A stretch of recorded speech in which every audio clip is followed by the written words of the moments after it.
Welcome to my YouTube automotive channel. Today I have a 2016 Dodge Charger, and in this video I will show you which fuses and relays to check in case you are having problems with the starter.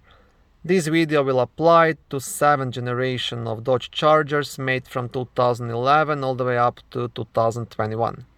So the fuse box you need will be located under the front hood right here. To remove the cover you'll have two clips, one on this side, one on this side. So you want to press at the same time and leave the cover straight up. On the back side of the cover you'll also have a small fuse diagram. So the first thing to check is fuse number 4. It's a 30 amp fuse which gives power to the starter, and this is the fuse you want to check. So third from the left side. In addition to that, you will have two relays to check. First relay is relay number 27.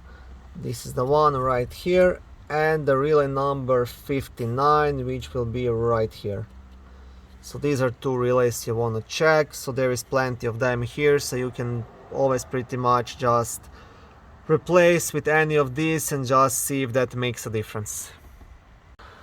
Okay, thank you for watching this short video. I hope it was helpful and educational.